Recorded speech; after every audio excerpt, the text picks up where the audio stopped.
el tema de estados de agregación de la materia no es idéntico a materia como tal, ¿no? Cuando nosotros trabajamos las primeras clases, sino es un tema en el cual ya se refuerza más o se ahonda un poco más en hablar acerca de los sólidos y hablar acerca de los líquidos y su relación con las fuerzas intermoleculares, ¿ya? Hablar de estados de agregación de la materia es dar una visión general del estado sólido, del estado líquido, del estado gaseoso, ¿ya? Que más que estados de la materia los deberíamos llamar fases de la materia o estados de agregación molecular de la materia. Lo vamos a explicar conforme vayamos avanzando. Pero el tema es de que nosotros vamos a enfocarnos mucho más en lo que son sólidos y en lo que son líquidos, ¿ya? Entonces, vamos a partir con el tema del día de hoy, ¿ya? Como les decía, hoy nos corresponde hablar acerca de los estados de agregación de la materia y el enfoque más va hacia sólidos y hacia líquidos, ¿ya? Cuando nosotros hablamos de estado de agregación de la materia, primero tenemos que tomar como referencia al enlace químico. El enlace químico es la base de los estados de agregación de la materia, porque nosotros vamos a explicar cómo se comporta un sólido, un líquido o un gas en base a las interacciones que existen entre las partículas que los están formando, ¿ya? Nosotros ya habíamos hablado en su momento acerca del enlace químico, y el enlace químico nosotros lo habíamos dividido en dos grandes grupos. El enlace era interatómico o el enlace era intermolecular.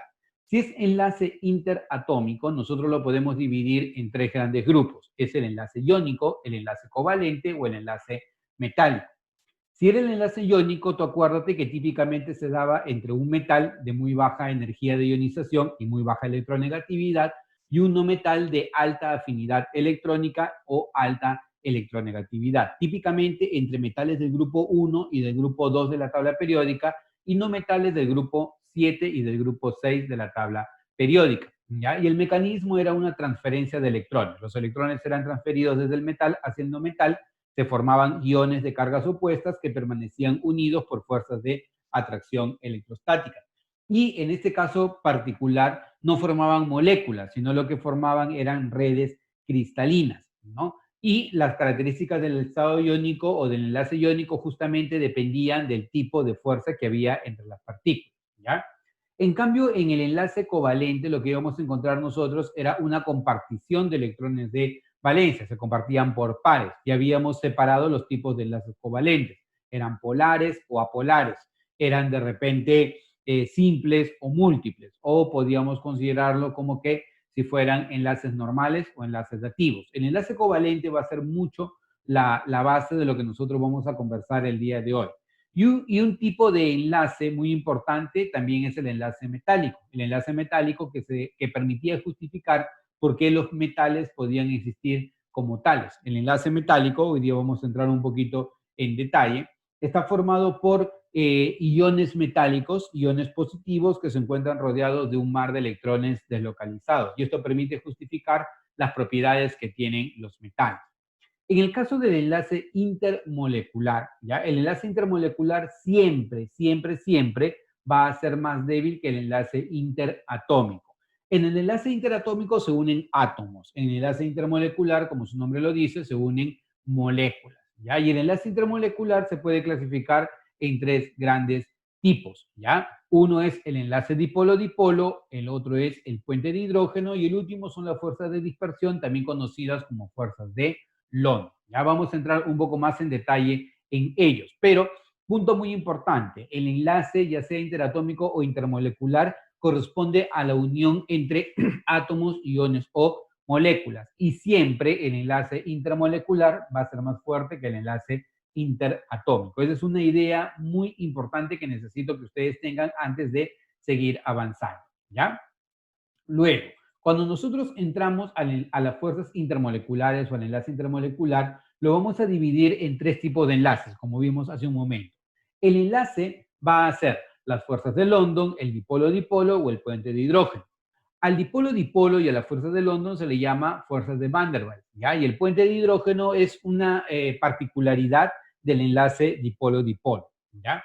El enlace dipolo-dipolo va a ser, el enlace dipolo-dipolo y el puente de hidrógeno se va a formar con dipolos permanentes, mientras que las fuerzas de London se van a dar por dipolos inducidos e instantáneos. ¿Ya? Eso es importante comprender cómo se diferencia uno con respecto de otro. Y para ello te va a convenir, si no lo recuerdas, repasar a qué moléculas se les llama polares y a qué moléculas se les llama apolares. O sea, eso va a ser muy crítico que tú lo recuerdes, si no lo recuerdas, ¿ya? Porque te va a permitir saber si tú estás frente a un dipolo permanente o posiblemente a un dipolo inducido, ¿ya? Entonces, cuando nosotros hablamos de fuerzas intermoleculares, ¿ya?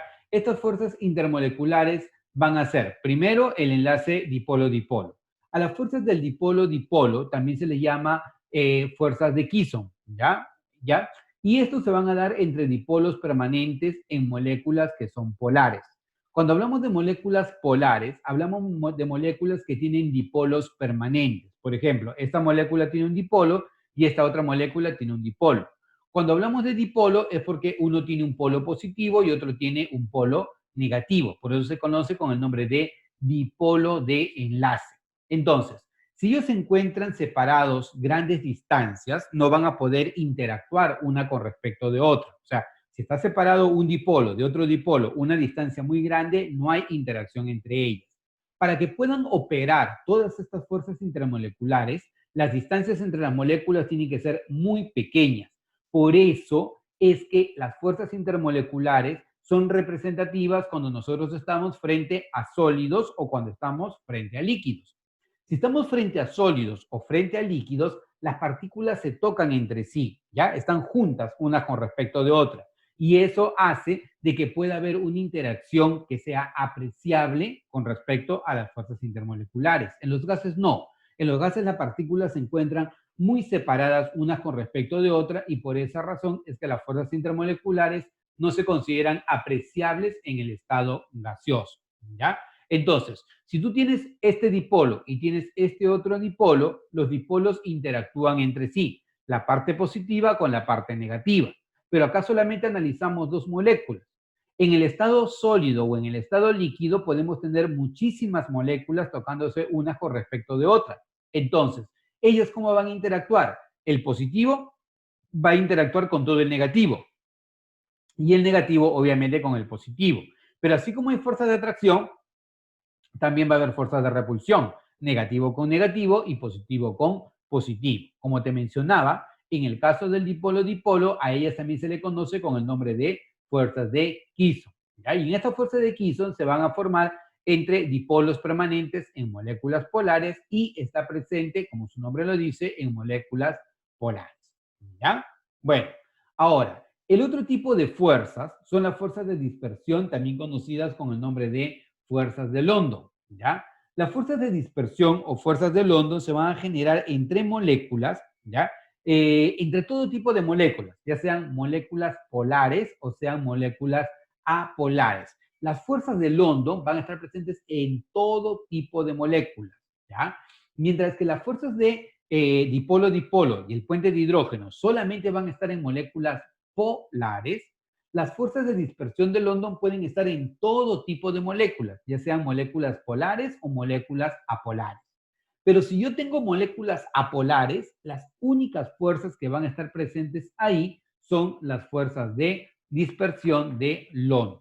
Estas fuerzas de dispersión de London se forman o se va a dar por la interacción de dipolos inducidos e instantáneos. Cuando yo tengo un dipolo inducido e instantáneo, por ejemplo, imaginémonos que nosotros tenemos dos átomos de helio. Si tenemos dos átomos de helio, vamos a tener el núcleo de helio con carga positiva y su nube electrónica donde hay dos electrones. Este otro átomo de helio, que es el núcleo y su nube electrónica.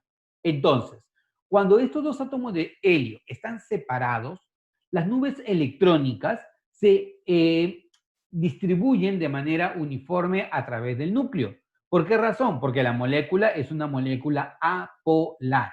A diferencia del caso anterior, en donde tú tienes una zona positiva y una zona negativa, porque tienes una zona de mayor electronegatividad y otra de menor electronegatividad, imagínate que tú tengas el enlace entre el hidrógeno y el cloro. Como el cloro es más electronegativo, se forma una zona parcialmente negativa y una zona parcialmente positiva. En el caso del helio no pasa eso. En el caso del helio, los átomos del helio, su nube electrónica se distribuye de manera uniforme alrededor del núcleo atómico. ¿Por qué? Porque es una molécula apolar. Pero ¿qué pasaría si este átomo de helio se acerca a este otro átomo de helio? Positivo con positivo se repele y negativo con negativo se repele. Pero también va a pasar que positivo atrae a esta parte negativa. Y también va a pasar que este positivo atrae esta parte negativa. Acuérdate que hay distribución de fuerzas, distribución de atracción entre las partículas. Entonces, este núcleo positivo atrae a la nube electrónica de él, por eso la nube electrónica de acá, fíjate que se acerca al núcleo positivo, ¿ya? Pero así como el núcleo atrae a la nube electrónica, esta nube electrónica repele a la nube electrónica del otro átomo. Por esa razón, esta nube electrónica se aleja y vas a formar dos zonas, una zona parcialmente positiva y una zona parcialmente negativa. Aquí hemos formado un dipolo. ¿Partí de un dipolo? No, yo no partí de un dipolo, yo partí de un átomo de helio, pero se ha formado un dipolo cuando esta partícula o este átomo se acercó a este otro átomo. Pregunta, si se aleja este átomo con este otro átomo, ¿qué es lo que va a ocurrir? ¿Se mantiene el dipolo? ¿Sí o no? Si este átomo se alejara muchísimo de este otro átomo, ¿se mantiene el dipolo? ¿Sí o no? Excelente, Sebastián. No, no se mantiene el dipolo. Perfecto, Juan. Estrellita para ti y para Sebastián también. Si ellos se alejan, no se mantiene el dipolo, porque el dipolo se ha formado, ¿por qué? Porque este núcleo está trayendo a la nube electrónica del otro átomo, ¿no? Entonces, se formó el dipolo, pero si ellos se alejan, esa molécula regresa a su estado original. Por eso se conoce con el nombre de dipolos inducidos e instantáneos. Entonces, estas fuerzas son fuerzas muy débiles que operan entre este tipo de moléculas. En moléculas apolares, el único tipo de fuerza que aplica es la fuerza de London. Pero si yo estoy en moléculas polares, va a aplicar London y va a aplicar puente de hidrógeno. O perdón, va a aplicar dipolo-dipolo o puente de hidrógeno. Profe, ¿por qué siempre aplica London? Porque las fuerzas de London únicamente depende de que una molécula tenga una nube electrónica. Y pregunta, ¿todas las moléculas tienen nube electrónica, sí o no? ¿Todas las moléculas tienen nube electrónica, sí o no? ¿Qué tú dices? Sí, toda molécula tiene nube electrónica. Tiene núcleos internos y tiene nube electrónica. Entonces, como estas nubes electrónicas pueden distorsionarse, la fuerza de dispersión o de London siempre va a estar presente. Por eso se conoce con el nombre de fuerza de dispersión. No trates de memorizar los nombres, sino interiorizar cuál es el nombre. Si yo lo llamo fuerza de dispersión es porque el núcleo está dispersando la carga de otra molécula, ¿no? O un núcleo o las nubes electrónicas están dispersando las nubes electrónicas de otras moléculas. Entonces, como toda molécula, sin excepción, tiene nubes electrónicas, entonces en todas las moléculas va a aplicar la fuerza de dispersión de London. Pero si las moléculas son polares, en las moléculas polares además podría haber el dipolo-dipolo o el puente de hidrógeno. ¿Cuál es la dependencia de las fuerzas de London? La dependencia de las fuerzas de London es una palabra muy importante que la utiliza mucho UNI. Se llama la polarizabilidad de la molécula, ¿ya? Cuando nosotros hablamos que una molécula es más o menos polarizable, una molécula va a ser más polarizable, o sea, va a ser más fácil generar polos cuando tenga una nube electrónica más grande.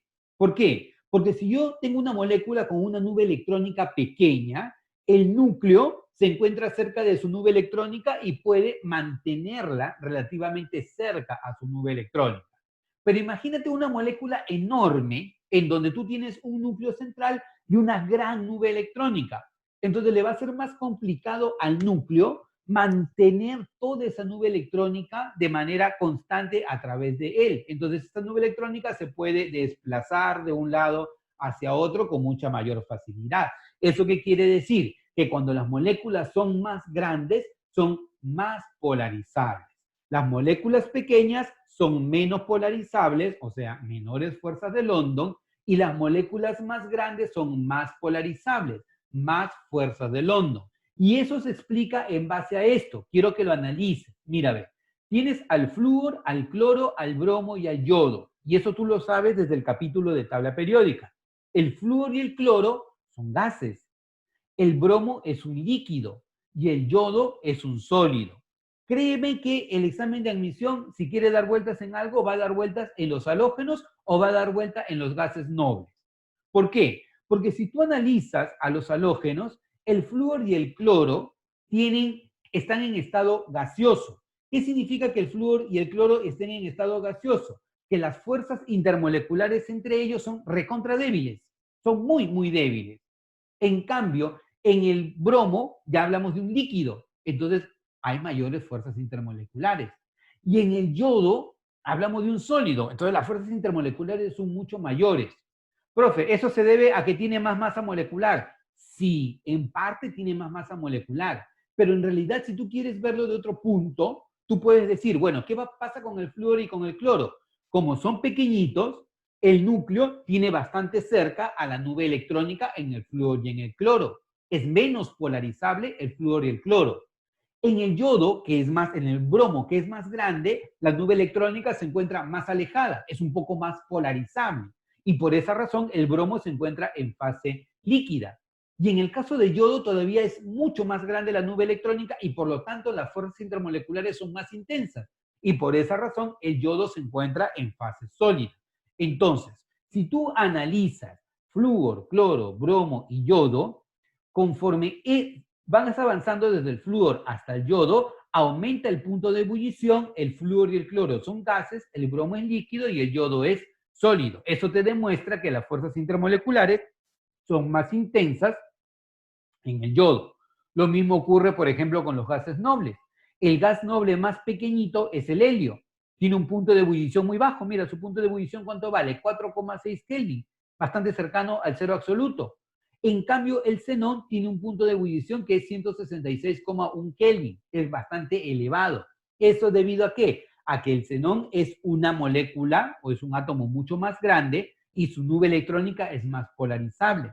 Y en el caso del helio, la nube electrónica es más pequeña y por lo tanto es menos polarizable. Por esa razón, ¿dónde serían mayores las fuerzas de London? Chicos, ¿dónde serían mayores las fuerzas de London? ¿En el xenón o en el helio? ¿Dónde serían mayores las fuerzas de London? ¿En el xenón o en el helio? En el xenón, claro, excelente, Sebastián. Claro, en el xenón las fuerzas intermoleculares serían más intensas, ¿no? Serían más intensas debido a que tú vas a encontrar en el xenón mayor polarizabilidad. ¿De acuerdo? Entonces, eso es con respecto a las fuerzas intermoleculares. Ahora, ¿qué pasa con las fuerzas de London? O perdón, con el puente de hidrógeno. ¿Qué ocurre con el puente de hidrógeno? En el enlace puente de hidrógeno se va a dar cuando las moléculas se encuentran el hidrógeno unido directamente a tres átomos. ¿Quiénes son ellos? El flúor, el oxígeno o el nitrógeno. Cuando el hidrógeno se encuentra unido directamente a ellos, entonces se va a hablar del enlace puente de hidrógeno. Por ejemplo, el enlace entre dos moléculas de agua. Dentro del agua, yo no puedo hablar del puente de hidrógeno.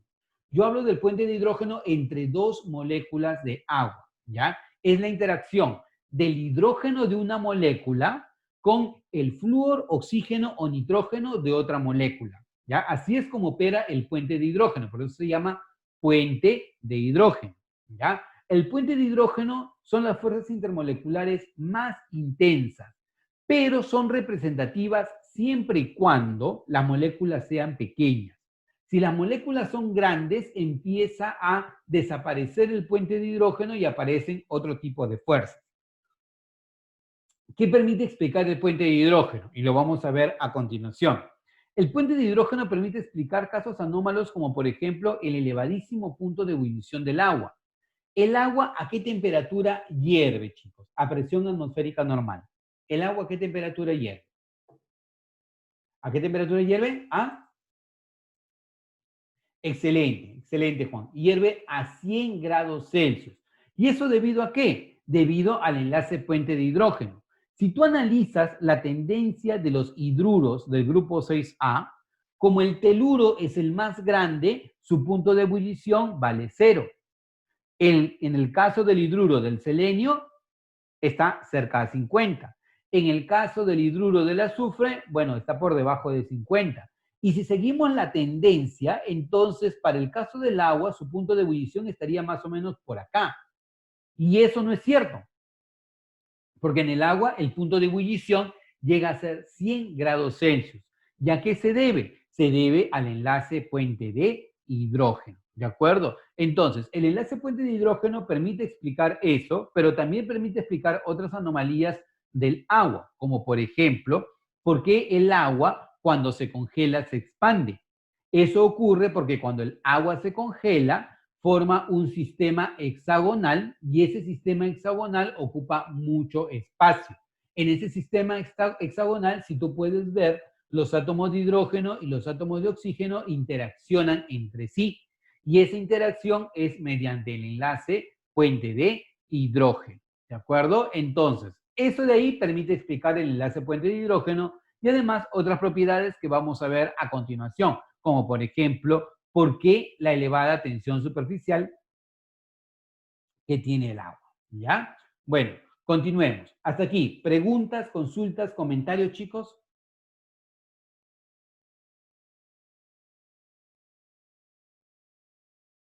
¿Todo bien hasta acá? Perfecto. Listo. Bueno, ahora vayamos con los estados de agregación de la materia, una visión general de los estados de agregación de la materia. En el caso de los estados de agregación de la materia, nosotros tenemos tres: sólidos, líquidos y gases, ¿correcto? Los sólidos tienen forma y volumen definida. Los gases no tienen ni forma ni volumen definido, ¿ya? Los líquidos tienen volumen definido, pero no tienen forma definida. Ellos adoptan la forma de la porción del recipiente que lo contiene. En el caso de los gases, las partículas están separadas unas de otras y lo estuvimos repasando. Si nosotros acercamos a las partículas, el gas se comprime. Si nosotros alejamos a las partículas, el gas se expande. Entonces los gases se pueden comprimir y se pueden expandir. En cambio, en los líquidos y en los sólidos eso no puede ocurrir porque las partículas se tocan entre sí. Entonces, como se tocan las partículas, no hay espacio vacío entre ellas y por lo tanto resulta muy complicado tratar de comprimir a un líquido o tratar de comprimir a un sólido. Por eso se dice que los sólidos y los líquidos son prácticamente incompresibles, pero para fines prácticos son incompresibles, ¿ya? En el caso de la difusión en los gases ocurre a muy alta velocidad, muy rápido es la difusión entre los gases. Pero en los líquidos la difusión ocurre lentamente y también lo discutimos, ¿no? En los líquidos, para que un líquido se difunda en otro líquido, tiene que superar o tiene que tratar de hacerse un espacio dentro de estas partículas. Y en los sólidos peor, porque las partículas no se mueven. Por lo menos en el líquido hay movimiento de las partículas, pero en el sólido no hay movimiento de las partículas. Entonces, en los sólidos no podemos hablar nosotros de difusión. En el caso de los líquidos y los gases, a ellos se consideran fluidos, que significan que pueden desplazarse de un punto hacia otro por diferencia de presiones. Mientras que en los sólidos, ¿ya? En los sólidos ellos no se consideran fluidos porque no pueden desplazarse de un punto hacia otro, ¿ya? A nivel molecular, ¿ya? Las partículas sólidas se encuentran muy ordenadas. Las partículas del gas se encuentran muy desordenadas. Y en el líquido hay una relación entre el orden y el desorden. Ya no está completamente ordenado ni completamente desordenado. En los gases predomina la repulsión, en los sólidos predomina la atracción o cohesión, y en los líquidos es intermedia las fuerzas de atracción y las fuerzas de repulsión. ¿Ya? Ahora, esto que nosotros tenemos acá se conoce con el nombre de diagrama de fases. Un diagrama de fases para una sustancia pura te representa cómo vas a encontrar las fases de una sustancia, ¿ya? Dependiendo de la presión y de la temperatura. Para fines prácticos, para fines de examen de admisión, un diagrama de fase a lo mucho te va a mostrar 3 fases de una misma sustancia, pero debes tener cuidado porque esto no es lo real para los compuestos químicos o para las sustancias químicas. nosotros podemos tener un diagrama de fase muy, muy complejo, pero para efectos de examen de admisión, nosotros vamos a considerar un diagrama de fase con 3 fases particulares: el sólido, el líquido y el gas, ¿correcto? Esta es la fase sólida, esta es la fase líquida y esta es la fase gaseosa. Fase sólida del agua se llama hielo. Fase líquida del agua la llamamos comúnmente agua. Y fase gaseosa del agua podría ser el vapor del agua. Esta curva, ¿ya? Esta curva que tú tienes acá, que divide al sólido y al vapor, se llama justamente la curva de equilibrio sólido-vapor. Esta de acá va a ser la curva de equilibrio sólido-líquido. Y esta de acá va a ser la curva de equilibrio líquido-vapor, ¿ya? Entonces, en cualquier punto de esta línea hay un equilibrio entre el sólido y el líquido. Aquí hay un equilibrio entre el sólido y el vapor. Y acá hay un equilibrio entre el líquido y el vapor. A este punto, que es uno de los que posiblemente tantos pueda tener el agua, se le conoce con el nombre de punto triple. El punto triple, o en el punto triple, pueden coexistir termodinámicamente 3 fases de una misma sustancia. En este caso particular está coincidiendo la fase sólida, la fase líquida y la fase de vapor, ¿ya? Si nosotros estamos a la presión de una atmósfera, ¿ya? Fíjate, a la presión de una atmósfera, si nosotros llegamos a este punto, la temperatura, ¿cuánto me da? 0 grados Celsius, ¿ya? A una atmósfera y 0 grados Celsius, el hielo se descongela, o sea, pasa de la fase sólida a la fase líquida. Si nosotros seguimos incrementando la temperatura, cuando llegamos a 100 grados Celsius, el líquido pasa a vapor a temperatura constante. Y a ese cambio de fase se le conoce con el nombre de ebullición, ¿de acuerdo? Entonces, si yo tengo acá, esta viene a ser la fusión. Y esto de acá viene a ser la vaporización a temperatura constante. Y esa vaporización a temperatura constante viene a ser la ebullición, ¿de acuerdo? Si nosotros llegamos a este punto tiene 2 coordenadas, ¿ya? Este punto se llama punto crítico, y el punto crítico tiene como coordenadas a la temperatura crítica y a la presión crítica. Por encima del punto crítico, yo voy a encontrar un estado muy particular de la materia que se conoce con el nombre de fluido supercrítico. El fluido supercrítico es un estado intermedio entre líquido y gas. Tiene propiedades intermedias. Por ejemplo, es un fluido. Se parece a un líquido y se parece a un gas. Tiene alta densidad. Se parece a un líquido. Y ocupa todo el espacio que se le ofrece. Se parece a un gas. Entonces, como tiene propiedades intermedias entre líquido y gas y no se le puede separar, o sea, no se le puede distinguir con facilidad, se le llama justamente fluido supercrítico. Este es el fluido supercrítico, perdón, este es el diagrama de fases para el agua.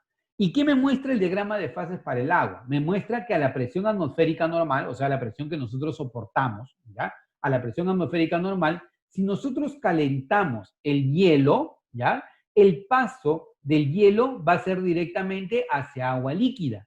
Y si seguimos calentando, vamos a pasar desde agua líquida hacia vapor. Es como si tú colocaras muchísimo hielo dentro de una tetera. Estás acá, hielo dentro de la tetera. Si empiezas a calentar la tetera a la presión de una atmósfera, porque estamos a la presión de una atmósfera, el hielo se va a convertir en agua líquida.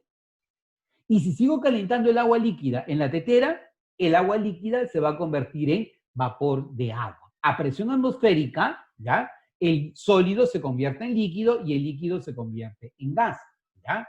Pero, ¿qué va a ocurrir en el diagrama de fases del dióxido de carbono?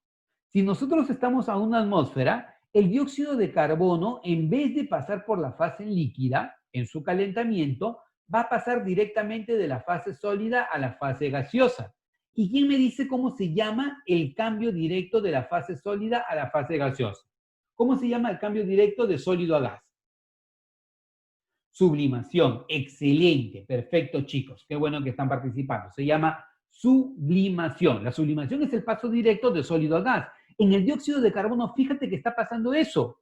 En el dióxido de carbono, No es como en el agua, que tú, si estabas aquí a la presión de una atmósfera, pasabas de sólido a líquido y de líquido a gas. No.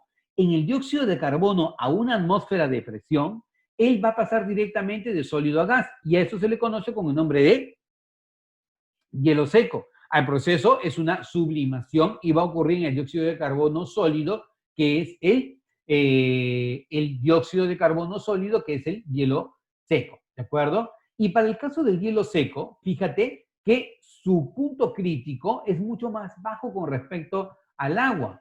Yo puedo alcanzar el punto crítico del dióxido de carbono a 31 grados Celsius, 30 grados Celsius, menos de nuestra temperatura corporal.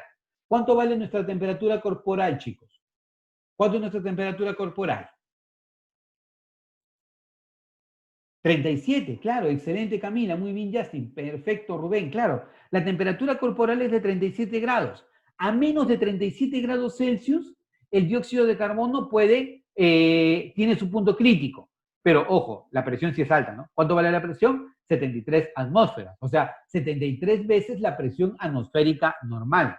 Pero para el agua, esto de ahí es mucho mayor. Fíjate que para el agua yo necesitaría 218 atmósferas y 374 grados Celsius para alcanzar el punto crítico. El punto crítico del dióxido de carbono es bastante sencillo de alcanzar y el fluido supercrítico del dióxido de carbono es muy útil porque, por ejemplo, tiene fines industriales. Ayuda a que, por ejemplo, tú puedas descafeinar el café, porque el dióxido de carbono tiene bastante afinidad con la cafeína. Entonces, si tú pasas el dióxido de carbono en su forma de fluido supercrítico, el dióxido de carbono puede capturar la cafeína, puede sacarla del café y luego suelta la cafeína y lo vuelves a recuperar como fluido supercrítico para que pueda volver al proceso, ¿ya? Esa es una de las aplicaciones que tiene el fluido supercrítico del dióxido de carbono.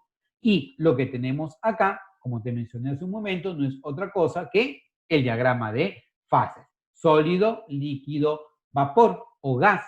Esta es la línea de equilibrio sólido gaseoso, línea de equilibrio sólido líquido, y esta es la línea de equilibrio líquido gas. ¿Cómo se le llama a esto? A esto se le llama punto triple. ¿Y qué es el punto triple? El punto en donde coinciden termodinámicamente las tres fases. ¿Cuáles son las tres fases? El sólido, el líquido y el gas. ¿De acuerdo? Y cada uno de ellos te representa un estado particular. Cada sustancia tiene su propio diagrama de fase. ¿Ya? Continuando, esto para nosotros sería un diagrama de calentamiento-enfriamiento. ¿Ya? En este diagrama de calentamiento-enfriamiento, nosotros lo que analizamos es cómo se comporta una sustancia, ¿ya? Conforme yo le voy dando calor al sistema o retiro calor del sistema. Agrego energía del sistema o retiro energía del sistema, ¿ya? Si yo, por ejemplo, parto de la fase sólida de una sustancia, imagínate, te pongo un caso particular, imagínate el hielo, ¿ya? Si tú tienes el hielo, ¿ya? Tú empiezas a calentar el hielo y el hielo empieza a incrementar su temperatura, ¿ya? Y cuando llegas a una temperatura, para el caso del hielo, de 0 grados Celsius, ocurre un cambio de fase a temperatura constante. Ese cambio de fase a temperatura constante recibe el nombre de fusión. Mientras exista sólido, date cuenta acá, mientras exista sólido, este cambio de fase va a ser a temperatura constante.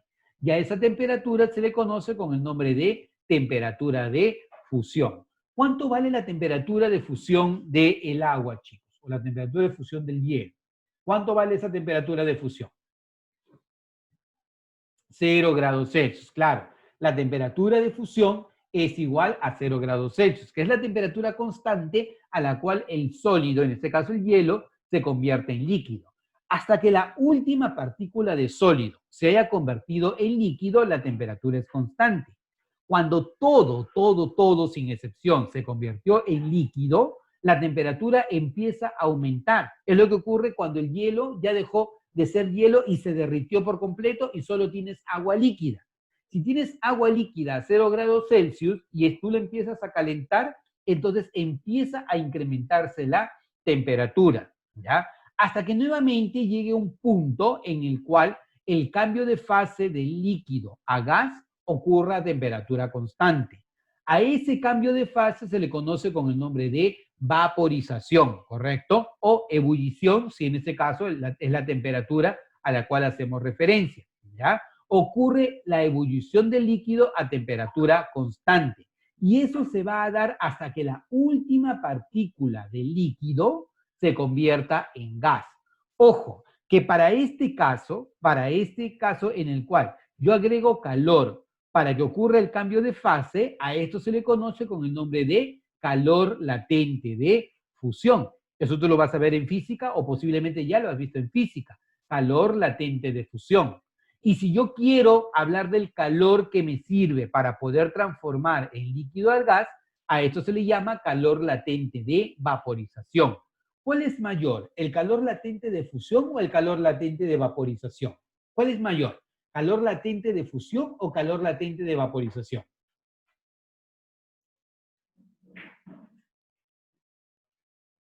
¿Cuál es mayor? ¿Calor latente de fusión o de vaporización? Claro, Sebastián, mayor es el calor latente de vaporización. Es más, el gráfico acá te lo está diciendo. Si tú ves, esta línea es más grande que esta línea. Y no es casualidad, no es porque a alguien se le fue la mano y escribió y hizo más grande esa línea, no. El calor latente de vaporización es mayor que el calor latente de fusión. O sea, ¿qué significa? Significa que yo necesito más energía para que el líquido se convierta en gas que para que el sólido se convierta en líquido, ¿correcto? El calor latente de vaporización es mayor que el calor latente de fusión. Y cuando todo el líquido se convirtió en gas, recién la temperatura vuelve a subir. Es como cuando tú, por ejemplo, ya todo el hielo lo convertiste en líquido, sigues calentando el sistema, ponte que esté en una tetera, ¿ya? Entonces, si das calor, empieza a incrementarse la temperatura.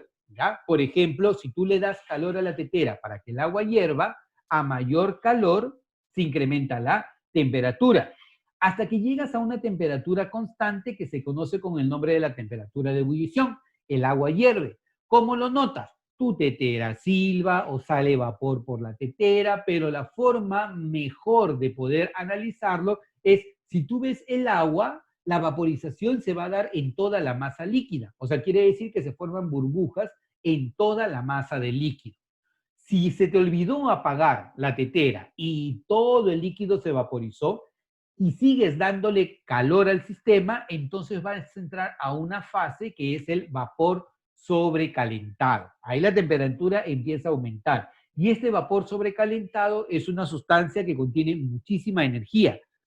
Por eso es muy peligroso las quemaduras con vapor.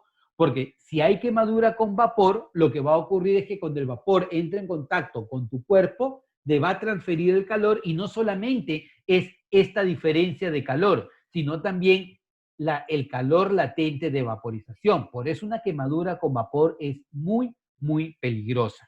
¿Ya? Entonces, este es nuestro diagrama de calentamiento-enfriamiento. Si yo voy desde acá hacia allá, entonces es un proceso endotérmico, ¿no? ¿Por qué? Porque yo necesito dar calor al sistema para que el proceso ocurra.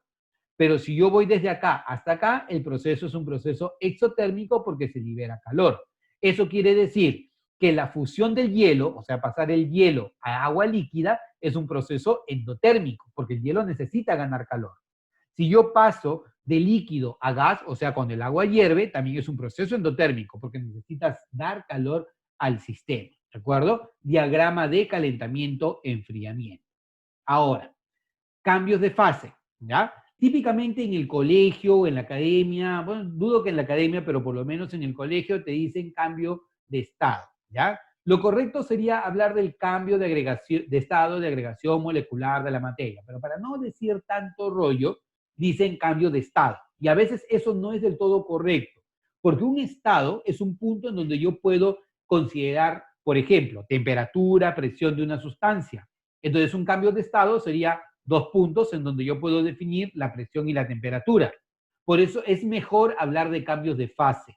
Paso de la fase sólida a la fase líquida, de la fase líquida a la fase gaseosa o viceversa, ¿de acuerdo?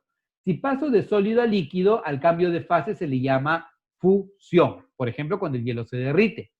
Lo contrario, cuando el agua se congela de líquido a sólido, cuando tú colocas en el freezer, al cambio de fase se le llama solidificación.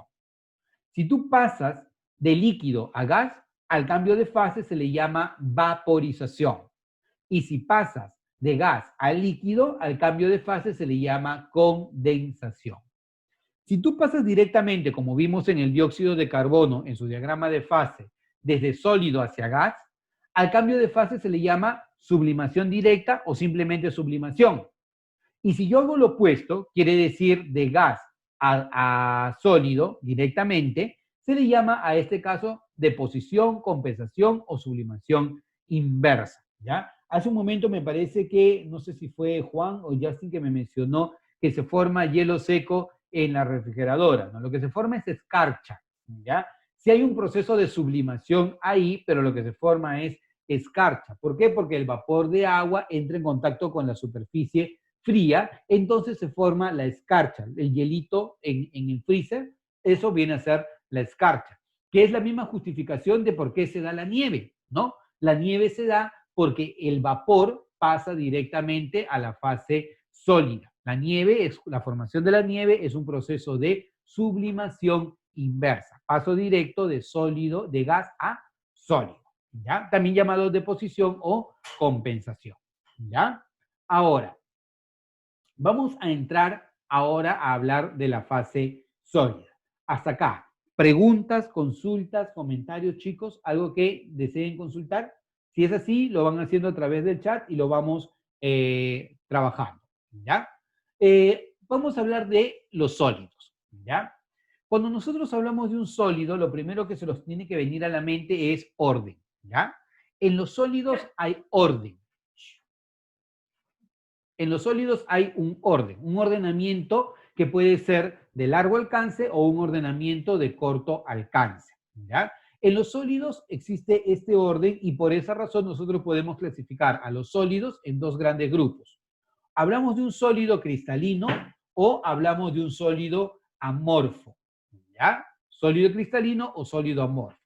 Un sólido cristalino tiene un ordenamiento de largo alcance, pero un sólido amorfo tiene un ordenamiento de corto alcance. Eso debe tener cuidado porque muchas veces el alumno piensa de que si es un sólido amorfo hay un desorden total. No es cierto, ¿ya?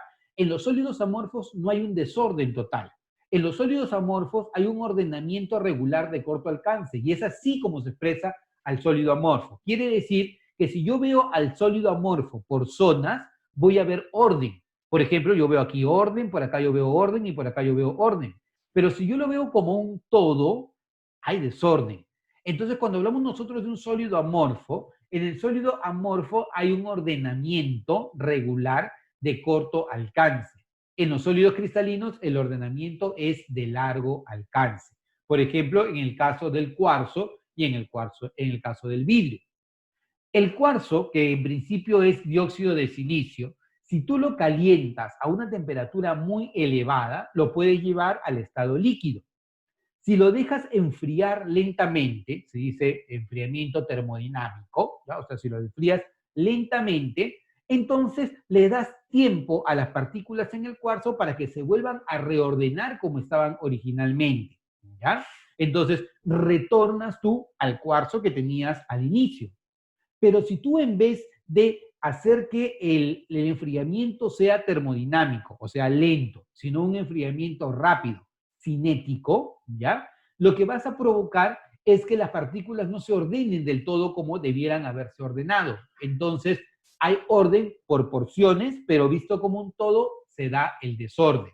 Es como se forma el vidrio, ¿no? En el vidrio tú tienes, por ejemplo, arena que tiene gran proporción de cuarzo, tú la calientas, la vuelves líquida y la enfrías rápidamente. Y al enfriarlo rápidamente, formas vidrio, ¿ya? En el caso de los sólidos cristalinos, el ordenamiento es de largo alcance, sólidos amorfos de corto alcance, ¿ya?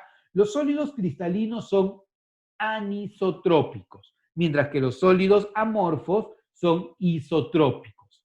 Anisotrópico va a significar que las propiedades físico-mecánicas van a depender de la dirección. En los sólidos cristalinos, las propiedades dependen de la dirección. Para que lo entiendan más fácilmente, por ejemplo, la resistencia al corte. Fíjate, esto me representaría un sólido cristalino. Veo orden, ¿ya?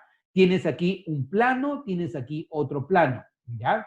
Si yo quiero realizar corte por este plano o quiero realizar corte por este plano, no va a ser la misma resistencia, ¿no? ¿Por qué? Porque por este plano yo tengo que atravesar todas estas especies que son grandes y por este plano todas estas especies que son pequeñas. El corte no va a ser lo mismo por donde yo quiera hacerlo. Por esa razón es que esta sustancia es una sustancia anisotrópica, porque sus propiedades físico-mecánicas van a depender de la dirección. Por ejemplo, la resistencia al corte. Los sólidos cristalinos tienen puntos de fusión que son definidos, mientras que los sólidos amorfos no. Se ablandan conforme se calientan. Por ahí de repente tú habrás visto un video de cómo el vidrio, si tú lo colocas ante una llama muy intensa, el vidrio se va convirtiendo en líquido y luego lo puedes ir doblando. Y si quieres un ejemplo más simple, tú puedes ser de que tengas una tacita o un recipiente de plástico y ese recipiente de plástico, si lo colocas cerca de la hornilla, empieza a deformarse. ¿Por qué? Porque los plásticos son sólidos amorfos y se ablandan conforme tú los calientas. Entonces, los sólidos amorfos no tienen puntos de fusión definidos, se ablandan conforme se calientan. Ejemplos de sólidos cristalinos puede ser el cloruro de sodio, punto de fusión definido. Esto de acá es una temperatura de fusión de 801 grados Celsius. En el diamante supera los 4000 grados Celsius, tiene una temperatura de fusión muy, muy elevada. En el dióxido de carbono a muy baja temperatura, ya se puede fundir. Y en el caso del hierro son 1580 grados Celsius aproximadamente su temperatura de fusión. En cambio, los sólidos amorfos, como por ejemplo el vidrio, los plásticos, la madera o el fideo, ¿no? El fideo tú lo tienes como si fuera muy durito, pero cuando lo metes en agua caliente se va ablandando, ¿cierto? ¿Eso debido a qué? A que los sólidos amorfos se ablandan conforme se calientan. Los sólidos amorfos tienen esa particularidad. Vidrio, plásticos, madera y fideo son sólidos amorfos, ¿ya? Ahora, me preguntan, ya, en la refri veo que sale como aire de color blanco. Sí, ese es vapor, ¿no? El vapor de agua. Y justamente es ese vapor de agua, cuando entra en contacto con la superficie fría, lo que puede formar el hielo, ¿no? ¿Por qué? Porque se da el proceso de sublimación inversa, ¿ya? Dice, con el vidrio se hacen las canicas, claro, con el vidrio se hacen las canicas, ¿no? Y es más, de esa manera, como tú mencionas, ¿no? O sea, si tú al vidrio lo ablandas y luego le das esa forma esférica, es como puedes producir las canicas, ¿no? Bueno, ahora, en los sólidos, ¿ya? Los sólidos, los sólidos cristalinos eh, forman redes cristalinas, como su nombre lo dice, ¿ya? La mínima unidad representativa de una red cristalina se conoce con el nombre de celda unitaria. Imagínate una pared de ladrillos, ¿ya? Toda la pared de ladrillos me representaría al sólido cristalino, un ordenamiento regular de largo alcance, ¿ya? Y la mínima unidad representativa de una pared de ladrillos, ¿qué cosa es, chicos? La mínima unidad representativa de una pared de ladrillos. Te creo. ¿Cuál es la mínima unidad representativa de una pared de ladrillos? Claro, un ladrillo. Un ladrillo es la mínima unidad representativa de la pared de ladrillos. O sea, significa que lo que ocurre en ese ladrillo es posiblemente lo que le esté ocurriendo a todos los ladrillos en la pared. Y es así como tú debes ver a la red cristalina. La red cristalina es muy, muy amplia, pero yo no necesito analizar a toda la red cristalina. Yo necesito analizar a la mínima unidad representativa de la red cristalina. Y la mínima unidad representativa es la celda unitaria. Esta celda unitaria es la mínima unidad representativa. Lo que pase acá es lo que posiblemente esté pasando en toda la red cristalina. Y cada punto, cada vértice recibe el nombre de nodo. Por ejemplo, como esto es un cubo, vamos a tener 4 nodos arriba y 4 nodos abajo. 8 nodos, ¿de acuerdo? Existen 7 sistemas de cristalización. Y de esos 7 sistemas de cristalización, el más común es el sistema cúbico, ¿correcto? Este es el sistema cúbico de cristalización. Si tú ves en este cubo, vas a tener 4 partículas arriba y 4 partículas abajo. Pero si yo todo eso lo encierro dentro del cubo y hago un corte, aparecería esto, ¿ya? Mira, si aparece esto de acá, y yo creo que lo vas a poder visualizar aquí, ¿ya? Ojalá que me puedas seguir. Quiero que por favor te ubiques acá, en este punto, ¿ya? Por favor, ubícate ahí. ¿Ya todos se ubicaron? ¿Sí? ¿Se ubicaste? Ya. Te hago una pregunta. ¿Cuántos cubos hay alrededor de este punto? Te creo. ¿Cuántos cubos hay alrededor de este punto? Excelente, Sebastián, Justin. Muy bien, perfecto. Hay 8 cubos alrededor, ¿no? Cuenta, mira, 4 cubos arriba y 4 cubos abajo, ¿ya? Ahora, ya llegaste a eso. Lo otro, quiero que coloques una partícula justo en el centro de este punto, de este nodo, ¿ya? Si yo coloco una partícula justo aquí en el centro, que es lo que está pasando acá, esta partícula coloca acá, ¿ya? Esa partícula, ¿entre cuántos cubos se va a estar repartiendo? Te creo.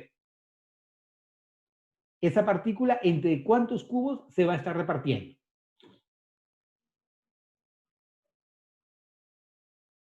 ¿Entre cuántos cubos? Entre 8, claro. Si tú me estás diciendo que hay 8 cubos alrededor de este punto y yo coloco una partícula acá, significa que esa partícula se va a estar repartiendo entre 8 cubos. Significa que dentro de cada cubo, ¿ya? Esta porción que tú ves acá, ¿qué viene a ser de la partícula? Un octavo. O sea, esto que tú ves aquí viene a ser un octavo de esta partícula, lo que está dentro del cubo. Entonces, un octavo, un octavo, un octavo, un octavo, 4 veces arriba y 4 veces abajo. Si tengo 8 octavos, ¿cuánto es, chicos? Tú que eres matemático. 8 octavos, ¿cuánto es? 1, claro. O sea, si cuento todas las porciones aquí, es como si yo tuviera una partícula en el interior del cubo, ¿ya? Entonces, así es como tú puedes ver si un sistema es más o menos compacto. Dentro de los 7 sistemas de cristalización, cada una tiene su propia variante. Tenemos al cúbico simple, tetragonal, ortorrómbico, romboédrico, monoclínico, triclínico y hexagonal. Pero el más simple entre todos es el sistema cúbico. Y este sistema cúbico también tiene sus variantes. ¿Cuáles son sus variantes? Tenemos el cúbico simple, el cúbico centrado en el cuerpo y el cúbico centrado en las caras. Un cúbico simple son 4 partículas arriba y 4 partículas abajo. Este es el cúbico simple. 4 partículas arriba y 4 partículas abajo. Si lo quieres ver más sencillito, es como si fuera así. 1, 2, 3, 4 partículas, una en cada vértice. ¿Ya? Pero lo real es esto. O sea, esto es lo más sencillo, lo didáctico, y esto es lo real. Así como verías un cúbico simple. Y tú sabes que en cada vértice, ¿cuánto de la partícula encuentras? ¿Qué porción de la partícula encuentras en cada vértice? Te creo. Muy bien, chicos. Perfecto. Un octavo. Entonces, en cada vértice hay un octavo. Y como hay 8 vértices, significa que el total de partículas en el interior debe ser a 1. ¿Ya? Si es cúbico centrado en el cuerpo, significa que además las partículas de los vértices tengo una partícula en el centro. Si en los vértices tengo una partícula y además tengo otra partícula en el centro, ¿cuántas partículas hay aquí adentro? 2 partículas. Y si tengo cúbico centrado en las caras, significa que en cada cara voy a tener una partícula. La mitad está en el cubo de arriba y la mitad está en el cubo de abajo. Significa que cada cara tiene media partícula. Y como son 6 caras, 1, 2, 3, 4, 5 y 6 caras, significa que voy a tener 3 partículas en la cara y una partícula en el vértice. ¿Ya? Eso ya te lo dejo a ti de tarea para que tú lo puedas analizar con mucho mayor detalle. ¿Ya? Pero si es así, mira, ve, esta es la partícula de la que te menciono. La mitad está en el cubo de arriba y la mitad está en el cubo de abajo. ¿Ya? Entonces, aquí, para este sistema, ¿cuántas partículas habría en el interior? Te creo. Para este sistema, ¿cuántas partículas habría en el interior? Cúbico simple. ¿Cuántas partículas hay en el interior? 1. Perfecto, Justin. Hay una sola partícula en el interior. Para él, ¿cuántas partículas habría? Te creo. Muy bien, muchachos. Perfecto, perfecto. 2. Porque una de los vértices más una que está en el centro, 2. Perfecto, muy bien. Y para esto, te recontracreo, ¿ah? Perfecto, chicos, estrellita para ustedes, lo máximo. 4 partículas, claro, porque tenemos 3 partículas que provienen de las caras y una partícula que provienen de los vértices. Eso de ahí, si tú lo has entendido o lo sabes deducir, te va a servir para las preguntas que puedan aparecer. Porque no te van a preguntar cosas complicadas, ¿ya? Lo que vienen de repente en las academias preuniversitarias sí te piden complejidades, pero vuelvo a repetir, no quiero que te distraigas de cosas que no vienen en admisión, ¿ya? No te vienen cálculos de esa manera, pero sí te pueden preguntar, oye, en el sistema cúbico simple hay una partícula dentro de la celda unitaria. Sí, hay una partícula. En el cúbico centrado en el cuerpo hay 2 partículas. Yes, eso es cierto. Y en el cúbico centrado en las caras hay 4 partículas. Sí, también es cierto. Hay 4 partículas en este sistema. ¿De acuerdo? Dice, existe cúbico centrado en el cuerpo y en las caras a la vez. Existen otras versiones, Justin. Incluso hay partículas o hay sistemas cúbicos en donde tú vas a encontrar una partícula aquí, en la arista, ¿no? No en el vértice, sino en la arista. Pero vuelvo a repetir, esa es una particularidad, ¿ya? Lo que se trabaja o lo que trabaja el examen de admisión es cúbico simple, cúbico centrado en el cuerpo y cúbico centrado en las caras. Puede haber muchas otras variantes, ¿ya? Entonces, estas son, sí, estas son las más, es más, son las más simples. O sea, no es que lo podemos dudar, porque en realidad cuando, y eso les comentaba creo ayer, la física de sólidos es muy compleja, ¿ya? Y esta física de sólidos te va a permitir, por ejemplo, entender por qué hay materiales que son de muy alta densidad y otros de muy baja densidad. Por ejemplo, imagínate, si yo te pregunto, de estos 3 sistemas, cúbico centrado en cúbico simple, centrado en el cuerpo y centrado en las caras, ¿ya? Cúbico simple, centrado en el cuerpo y centrado en las caras, ¿cuál de ellos es el más compacto? Te creo, ¿cuál de ellos es el más compacto? El centrado en las caras, claro, el centrado en las caras. ¿Por qué? Porque el centrado en las caras tiene más partículas en el mismo volumen. Si tú te das cuenta, mira, esto y esto es el mismo volumen, pero acá hay más partículas en el mismo volumen. Significa que este sistema es el sistema más compacto. Si yo te preguntara, de estos 3 sistemas, ¿cuál es el que más tiene o más espacio vacío tiene? El cúbico simple, claro. O sea, es simplemente que tú veas esto, que recuerdes la imagen y tú vas a decir, ah, mira, este de acá tiene más espacio libre y este de acá tiene menos espacio libre.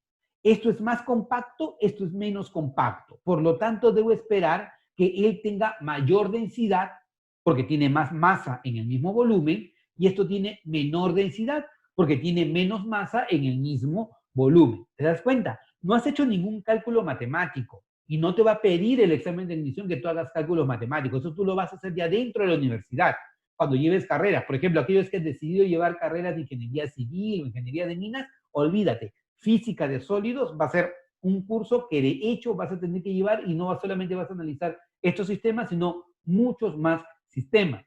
Uni lo que quiere que tú es razones y digas, ah, bueno, tengo cúbico simple, cúbico central en el cuerpo, que central en las caras. ¿Cuál es más compacto? ¿Cuál es menos compacto? ¿Cuál deja más espacio vacío? ¿Cuál tiene menos espacio vacío? ¿Cuál sería más denso? ¿Cuál sería menos denso? Suficiente con que tú conozcas la teoría para que llegues a la respuesta, ¿ya? Entonces, esto es el sistema cúbico de cristalización. Ahora, los sólidos cristalinos, ¿ya? Se van a clasificar en 4 grandes grupos, muy importantes ellos, ¿ya? El primero son los sólidos moleculares, los de recovalente, los sólidos iónicos y los sólidos metálicos, ¿correcto? Los sólidos iónicos, ¿ya? Tienen en sus nodos, acuérdate, cada puntito de la red cristalina me representa un nodo. En los sólidos iónicos, cada nodo tiene un ion positivo y un ion negativo. Por ejemplo, si yo hablo del cloruro de sodio, uno sería el cloruro y el otro sería el sodio. Cloruro, sodio, cloruro, sodio, cloruro, sodio. Y todos interaccionan entre sí. Por ejemplo, si te das cuenta, este ion sodio está interactuando con 2, 4, 6 y 8, 2, 4 y 6 iones cloro alrededor, ¿cierto? ¿No? Entonces, en cada nodo, en un sólido iónico, yo voy a encontrar iones positivos e iones negativos. En el sólido covalente vas a encontrar en los nodos átomos, unidos mediante enlace covalente. En el sólido molecular vas a encontrar, como su nombre lo dice, moléculas unidas por fuerzas intermoleculares. Y si yo tengo un sólido metálico, en cada nodo voy a encontrar iones positivos rodeados de un mar de electrones desapareados. Eso es lo que quiere UNI que tú sepas, que relaciones sólidos y líquidos con el enlace químico, ¿ya? Eso es lo que quiere UNI. Mira, si tú hablas de un sólido cristalino, vuelvo a repetir, si el sólido es iónico, ¿ya? Tú vas a encontrar en cada nodo iones positivos y negativos que se encuentran interactuando mediante fuerza de atracción electrostática, enlace iónico. En el enlace, en el sólido covalente, ¿tú qué vas a encontrar? Átomos que se encuentran interactuando mediante enlace covalente. Si yo tengo un sólido molecular, como su nombre lo dice, en cada nodo vas a encontrar moléculas. ¿Y las moléculas cómo interactúan entre sí? Por fuerzas intermoleculares. ¿Y cuáles son las fuerzas intermoleculares? London, dipolo-dipolo y puente de hidrógeno. O sea, eso quiere decir que si, por ejemplo, esto fuera un sólido molecular, cada uno de ellos me representa agua. Y en el agua, las partículas están interactuando mediante ¿qué fuerza? ¿Qué tipo de interacción hay entre moléculas del agua? Te creo. ¿Qué tipo de interacción hay entre moléculas del agua? Excelente, puente de hidrógeno. Entonces, lo que tú verías en cada nodo son moléculas de agua interactuando mediante puente de hidrógeno. Y en el enlace metálico, tú lo que verías en cada nodo, cada uno de estos, sería un ion positivo rodeado de un mar de electrones deslocalizados. ¿Y eso qué cosa es? El enlace metálico, ¿de acuerdo? ¿Ya? Los sólidos podrían ser sólidos iónicos, covalentes, moleculares o metálicos. Si es un sólido iónico, como te había comentado, en cada nodo tú vas a encontrar iones positivos o negativos unidos por atracciones electrostáticas. ¿Qué vienen a hacer esto? Enlace iónico. ¿Ya? Si yo tengo un sólido de red covalente, ejemplo el diamante o ejemplo el grafito, yo lo que voy a tener son átomos en cada punto de la red que están unidos mediante enlace covalente, ¿no?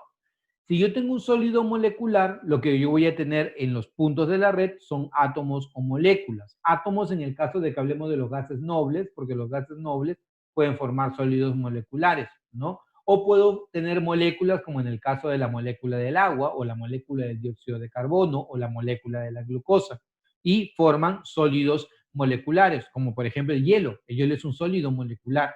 En cada punto de la red vas a encontrar una molécula de agua, ¿ya? Y cuando hablamos de un sólido metálico, obviamente en cada punto de la red voy a encontrar iones metálicos rodeados por un mar de electrones deslocalizados. Ya eso se le conoce con el nombre de enlace metálico.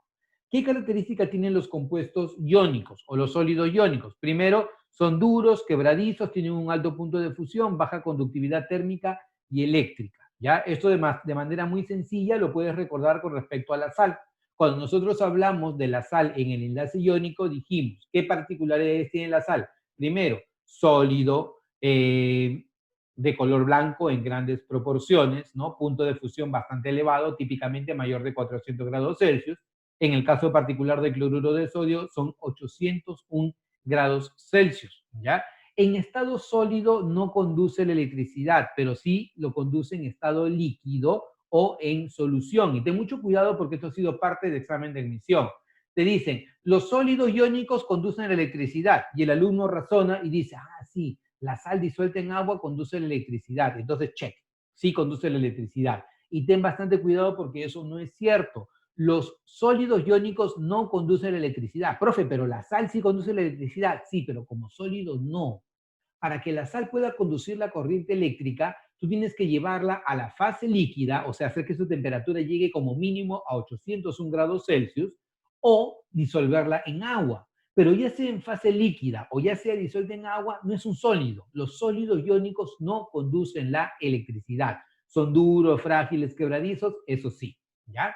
Los sólidos covalentes se caracterizan, casi todos, por su gran dureza. Ejemplo, el cuarzo, ejemplo, el diamante. Obviamente es bastante difícil imaginarnos que vamos a tener un diamante en nuestras manos, pero si no tenemos un diamante natural, podemos tener un diamante artificial, lo que utilizan, por ejemplo, para cortar el vidrio. Es una sustancia bastante dura que puede cortar el vidrio. O, por ejemplo, para ponerte un caso más sencillo, has estado en la playa, ¿no? Has estado en la orillita, ha venido una ola, te ha revolcado y en lo que te ha revolcado has tomado agua y de paso de tomar agua también se te ha metido un poco de arena a la boca. ¿Te ha pasado, cierto? ¿Sí? No digas que no, porque alguna vez en tu vida te ha pasado y te ha entrado arena en la boca. Y tú, jajaja, jijiji, cuando menos te das cuenta, empiezas a mover los dientes y la arena que está dentro de tu boca empieza a rayar tus dientes y sientes un dolor tremendo. ¿Por qué? Porque el cuarzo es una sustancia muy dura y va a rayar tus dientes. Entonces, ¿eso qué te demuestra? Que el cuarzo es una sustancia más dura que tus dientes, ¿de acuerdo? Los compuestos covalentes o los sólidos covalentes, llámese por ejemplo el grafito, o ya, perdón, llámese el diamante o llámese el cuarzo, son sustancias muy duras. El grafito también es un sólido covalente, pero tiene la particularidad de que él no es duro, él más bien es muy suave, tanto así que, por ejemplo, en muchos lugares de Europa se utiliza al grafito como si fuera un lubricante en seco. Nosotros utilizamos aquí la grasa, pero, por ejemplo, en muchos lugares, en otros lugares del mundo, el grafito lo tienen como si fuera en una cajita, por ejemplo, lo meten a la llave y puedes tú abrirlo. El grafito, ¿dónde lo encuentras? En las puntas de los lápices. Es una sustancia bastante suave. ¿Y eso a qué se debe? A que la disposición de sus partículas son como láminas hexagonales, a diferencia de el diamante que tiene una composición cúbica, ¿ya? Esto es el sólido de red covalente. Los sólidos moleculares tienen moléculas en su estructura. Ni el iónico, ni el covalente, ni el molecular pueden conducir la corriente eléctrica como sólidos. En los sólidos moleculares tú vas a encontrar qué cosa, que son blandos, tienen un punto de fusión bastante bajo, ¿no? Y tienen una conductividad eléctrica prácticamente nula. Ejemplo, el agua. El agua en fase sólida es el hielo. ¿El hielo a qué temperatura funde? 0 grados Celsius, un punto de fusión bastante bajo. Si hablamos, por ejemplo, del dióxido de carbono, el dióxido de carbono, además de que tenga las propiedades que tiene, puede sublimarse, lo que significa que sus fuerzas intermoleculares son bastante débiles y por eso puede sublimar o pasar directamente de la fase sólida a la fase gaseosa. Algunos tienen incluso presiones de vapor bastante elevadas. Ejemplo, el dióxido de carbono, que puede sublimarse. O, por ejemplo, si tú abres el azucarero, vas a percibir el olor del azúcar. ¿Por qué razón? Porque tiene una relativamente alta presión de vapor. Los sólidos moleculares tienen esa particularidad, una elevada presión de vapor o una relativamente alta presión de vapor. Ejemplo, la naftalina. Un poco de naftalina tiene un olor característico, elevada presión de vapor. El alcanfor también tiene una elevada presión de vapor. Entonces, ejemplos de sólidos iónicos, todos los compuestos iónicos. De red covalente, el diamante, el cuarzo. De sólidos moleculares, tenemos a la sacarosa, tenemos al hielo seco, ¿no? Tenemos a los gases nobles en su forma de sólidos. Y los sólidos metálicos, como su nombre lo dice, son metales, ¿no? En los sólidos metálicos tú vas a encontrar algo muy particular, el enlace metálico. El enlace metálico se va a dar en los sólidos metálicos y está gobernado por dos teorías. Una que es la teoría del mar de electrones y otra que es la teoría de las bandas. La teoría del mar de electrones lo que nos dice es que un sólido metálico, ¿ya? Está formado por iones positivos, o sea, cationes, que se encuentran rodeados por electrones deslocalizados, ¿ya? Y estos electrones deslocalizados son los que justifican por qué, por ejemplo, los metales pueden conducir muy bien la electricidad. A diferencia de cualquier otro tipo de sólido en donde tú rompes enlaces, aquí tú no rompes enlaces.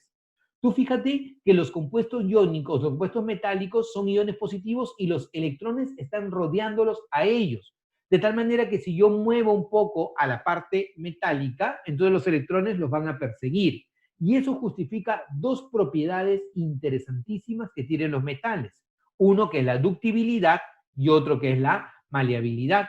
Si yo, por ejemplo, a esto lo trato de aplanar, maleabilidad, ¿qué es lo que va a ocurrir? Voy a llevarme este plano hacia este lado. ¿Y qué va a ocurrir? Los electrones van a perseguir a los cationes. Entonces se va a dar en ese plano, ¿no? Si yo, por ejemplo, hago lo siguiente, convierto en hilos, ¿ya? Voy a seguir con la misma distribución de los iones metálicos y los electrones van a perseguir a los metales. Entonces no estoy rompiendo en estricto enlaces químicos. Los electrones van a seguir a los cationes metálicos. A esa teoría se le llama la teoría del mar de electrones y permite explicar, por ejemplo, por qué un metal es un buen conductor de la electricidad, porque los electrones están sueltos, y puede explicar propiedades como, por ejemplo, la maleabilidad o la ductibilidad que tienen los sólidos metálicos. Pero un punto muy importante también es que no todos los metales tienen la misma conductividad térmica o eléctrica, ¿ya? Algunos metales son muy buenos conductores de la electricidad. Los mejores conductores de electricidad son la plata, el cobre y el oro. Son los 3 mejores conductores eléctricos. Pero no todos los metales conducen bien la electricidad. Por ejemplo, yo puedo utilizar algunos metales, como por ejemplo en la resistencia de la plancha, ¿no? No para conducir bien la electricidad, sino para crear una resistencia eléctrica y liberar calor. O por ejemplo en los hornos que funcionan con resistencia eléctrica también de la misma manera. ¿Por qué algunos metales conducen bien la electricidad y otros no conducen bien la electricidad? Se justifica en función de lo que se llama la teoría de las bandas, ¿ya? Y en la teoría de las bandas me dice que yo voy a encontrar en todas las sustancias 3 bandas, ¿ya? La banda de valencia, donde están los electrones de valencia, los que forman el enlace, la banda de conducción, que es como si fuera un riachuelo a donde llegan los electrones y pueden conducir la electricidad, y la banda de transición. O sea, tengo banda de valencia, banda de conducción y banda de transición. En las sustancias no metálicas, en los no metales, la banda de valencia está muy separada de la banda de conducción. Entonces yo tengo que generar demasiada energía para que los electrones de la banda de valencia pasen a la banda de conducción y pueda haber conductividad eléctrica. Y como es demasiada la energía que yo necesito para eso, los no metales son aislantes eléctricos, no conducen la electricidad. En el caso de los metales, la banda de valencia y la banda de conducción están prácticamente se tocan una con respecto de otra. Entonces, para los electrones de valencia les resulta recontra sencillo pasar a la banda de conducción. Y entonces los metales son buenos conductores eléctricos, ¿ya? Pero ¿qué ocurre? Conforme yo voy incrementando la temperatura, un metal se vuelve mal conductor eléctrico. O sea, los metales son buenos conductores eléctricos hasta cierta temperatura, ¿ya? Pero si yo empiezo a incrementar la temperatura, los metales se vuelven malos conductores de la electricidad. Porque la conductividad eléctrica es como que si yo tuviera que llevar los electrones a través de una línea y puedan pasar de un punto hacia otro, por diferencia de potencial o como tú quieras. Pero si yo incremento la temperatura, yo lo que voy a incrementar es el desorden. Y al incrementar el desorden, entonces va a ser más complicado que se dé una transferencia limpia de electricidad, vamos a llamarlo así. Por eso cuando tú tienes conectados muchos interruptores a un solo enchufe, ¿no? O muchos enchufes a un solo interruptor, ¿no? Va a empezar a haber un sobrecalentamiento. Por eso te dicen, por ejemplo, en Navidad, oye, no estés conectando todas tus lucecitas, tu luz y todos tus aparatos a un solo enchufe, o si vas a hacerlo, tiene que el cordón ser bastante grueso. ¿Por qué? Porque esto provoca una resistencia eléctrica, se eleva la temperatura y puedes provocar incendios. Los metales, conforme incrementan la temperatura, se vuelven malos conductores eléctricos. Y más bien ocurre lo contrario, que va a ser parte de lo que nosotros veamos cuando hablemos de química aplicada. Cuando tú reduces la temperatura, llegas a una temperatura que se llama la temperatura de transición superconductora, en la cual tú al metal o a la sustancia la vuelves un superconductor. ¿Y qué significa que es un superconductor? Que lo vuelves un conductor eléctrico sin resistencia eléctrica. El peor problema que tienen para la conductividad eléctrica es la resistencia, porque si hay resistencia eléctrica, entonces no hay una transferencia limpia de la electricidad. Entonces lo que se busca es que haya una transferencia limpia de electricidad y eso se ha conseguido cuando tú estás por debajo de la transición, de la temperatura de transición superconductora. En ese lugar o en esa área se puede conducir electricidad sin que haya resistencia eléctrica alguna. Pero bueno, eso lo veremos en su momento. Ahora, en los semiconductores, la banda de valencia y la banda de conducción se encuentran un poco separados. O sea, un semiconductor, sus electrones de valencia, de manera natural, no van a pasar a la banda de conducción. No les resulta tan sencillo porque hay una banda aquí de transición que no les permite ese paso tan fácil como ocurre en los sólidos. Pero si yo incremento un poco la temperatura de un semiconductor, yo puedo hacer que los electrones de la banda de valencia pasen a la banda de conducción. Y es por eso, por ejemplo, que los semiconductores, llámese el silicio, llámese el germanio, ¿no? Al incrementar la temperatura se vuelven mejores conductores eléctricos. Y por esa misma razón, los circuitos integrados de las computadoras están hechos en base a silicio o en base a semiconductores. ¿Por qué? Porque cuando tú utilizas la computadora, se empieza a generar puntos de alta temperatura. Se utiliza, por ejemplo, metales que tengan muy buena conductividad eléctrica para hacer que haya bastante velocidad en el flujo de la información.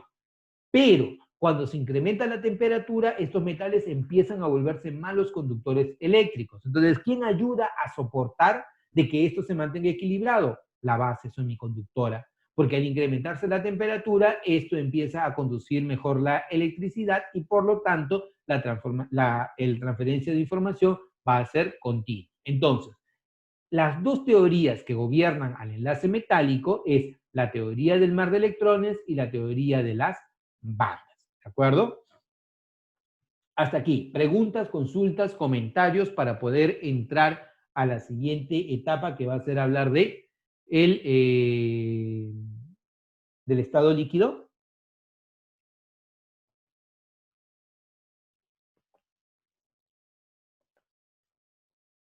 ¿Todo bien?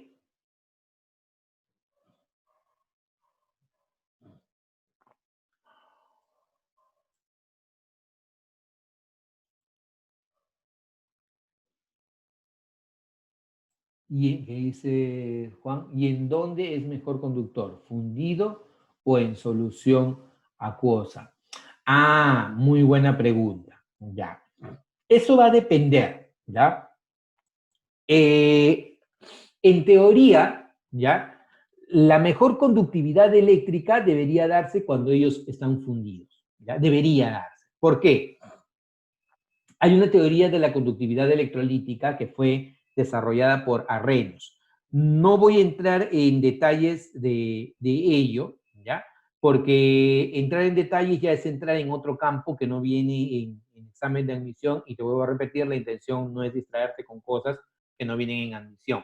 Pero esto lo vas a ver, si que tú has decidido ser ingeniero, en un curso que se llama Físico-Química, ¿ya?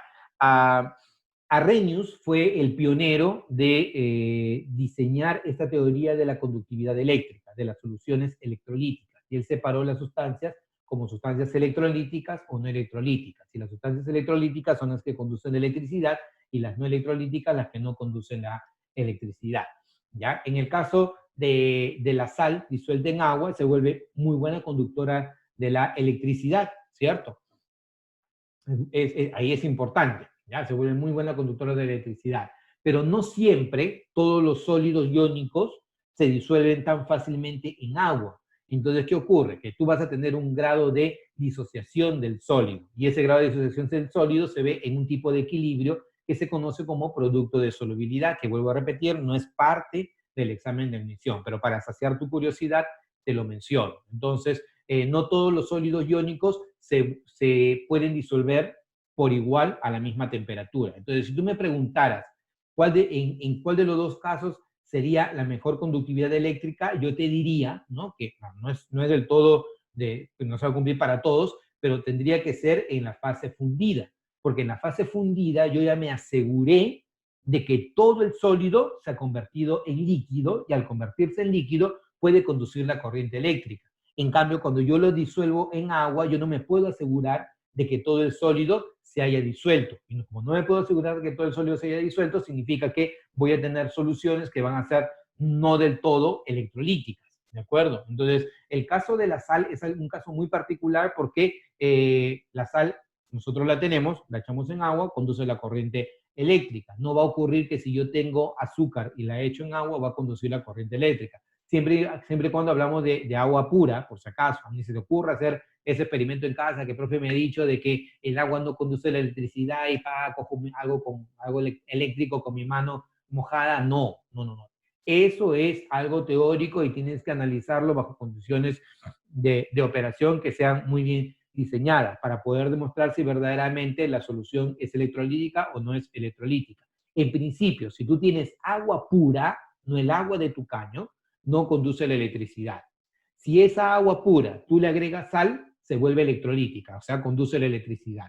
Si esa agua pura tú le echas azúcar, no conduce la electricidad. Profe, pero también se ha disuelto. Sí, pero el azúcar no forma iones. Y como no forma iones, entonces no hay forma de cómo puede haber una transferencia de la electricidad. ¿De acuerdo? Entonces, eso es para responder a tu pregunta, Juan. ¿Ya? Entonces, pasamos ahora al estado líquido para que podamos completar la parte teórica en esta parte en este tiempo que nos queda. ¿Ya? El estado líquido es otro estado de agregación de la materia. A diferencia de los sólidos, ¿ya? Los líquidos también sus partículas están juntas, pero tienen libertad de movimiento. ¿Ya? En los líquidos tienen un volumen que es definido, pero adoptan la forma del recipiente que lo contiene, ¿ya? Por ejemplo, yo acá tengo una botellita, no sé si la pueden ver, yo no la veo muy bien, pero yo tengo acá una botella, ¿ya? En esta botella tengo un líquido. El líquido adopta la forma del recipiente que lo contiene, o sea, no del todo, sino de la porción del recipiente que lo contiene. Es fluido, puede desplazarse de un punto hacia otro por diferencia de presiones, ¿de acuerdo? Y las partículas se tocan entre sí. Yo no puedo comprimir a un líquido, no puedo comprimir un líquido. Las partículas no puedo sacarla más porque ya se tocan entre sí. Entonces, las propiedades del líquido van a depender de cómo se comportan estas partículas unas con respecto del otro, ¿ya? Ahora, si yo tengo un líquido, ¿ya? El cambio de fase de líquido a gas de líquido a vapor se conoce con el nombre de vaporización. Y si yo tengo un cambio de fase de líquido a gas, al cambio se le llama gasificación. Explicamos que cuando yo tengo una vaporización es fácil retornar del vapor hacia el líquido. En ese cambio se conoce como condensación. En cambio, cuando yo hablo de una licuación, lo opuesto a la licuación es la gasificación. O sea, llevarlo desde líquido hacia gas se conoce como gasificación.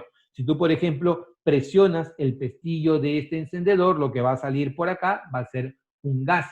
Y ese gas yo no puedo reconvertirlo fácilmente a la fase líquida. Yo lo que tendría que hacer es cambiar fuertemente la presión y la temperatura para que el gas se convierta en líquido. ¿Correcto? A ese cambio de fase se le conoce con el nombre de licuación. ¿Ya? Ahora, la evaporación es un fenómeno de superficie, es un fenómeno que va a ocurrir solamente sobre la superficie líquida, ¿ya? A cualquier temperatura. Si tú tienes un recipiente abierto, la vaporización va a ocurrir hasta que todo el líquido se seque, ¿ya? Pero si tú tienes un recipiente cerrado, esta vaporización va a ocurrir hasta que ocurra un equilibrio entre los dos procesos, la evaporación y la condensación. Y cuando ocurre eso, se dice que el vapor se encuentra saturado, ¿ya? Si este fuera un recipiente abierto y yo empiezo a calentarlo, entonces se va a empezar a generar vapor, ¿ya? Y cada vez va a haber más vapor. Mira, si no existiera esto y yo empiezo a calentarlo a él, se va a empezar a generar vapor.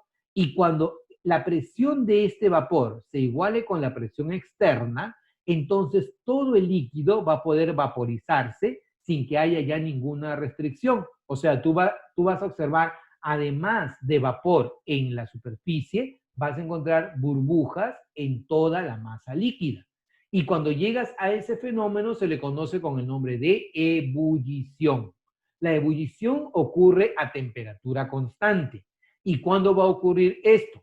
Va a ocurrir cuando la presión del vapor del líquido se iguala con la presión externa. Si la presión externa equivale a una atmósfera, entonces a este punto de ebullición se le llama punto de ebullición normal. ¿Cuál es el punto de ebullición del agua, chicos? Espero que me dé la respuesta correcta. ¿Cuál es el punto de ebullición del agua?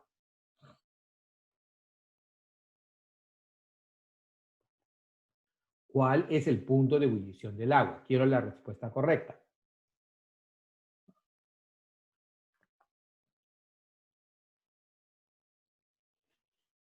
¿Cuál es el punto de ebullición del agua, chicos? Ya, te la pongo más fácil. ¿Cuál es el punto de ebullición normal del agua?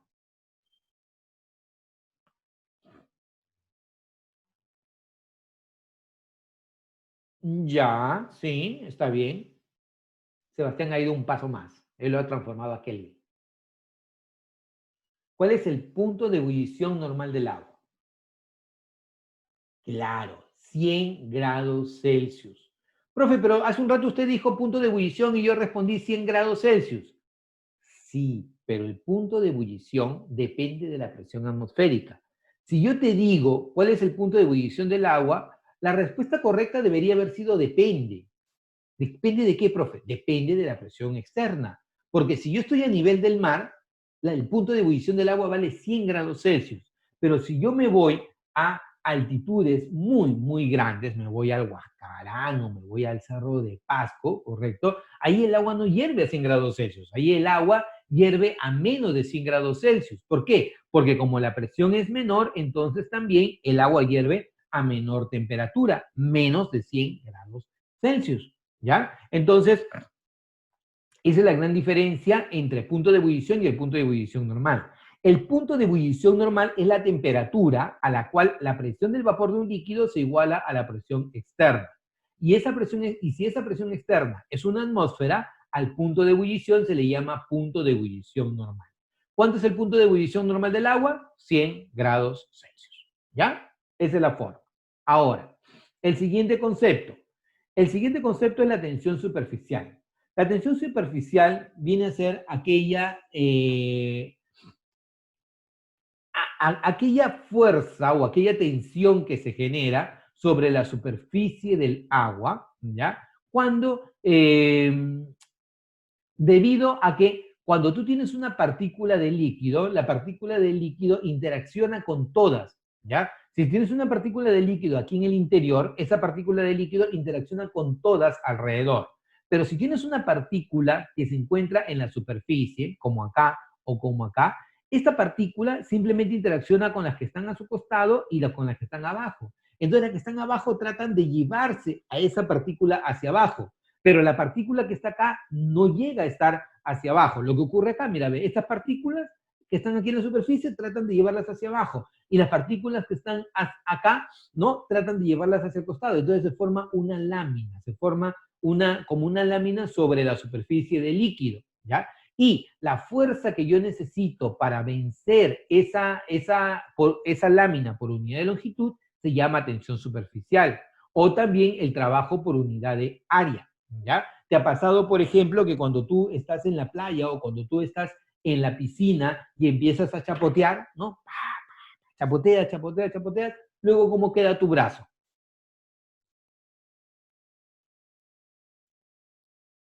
¿Mm? ¿Te ha pasado, no? Claro, rojo, excelente, sí, sí lo has hecho entonces, Justin. Claro, o sea, tú estás en la piscina y ja, ja, pla, pla, pla, empiezas a chapotear en el agua. Entonces tu mano ingresa al agua y luego cuando sacas tu mano, rojo.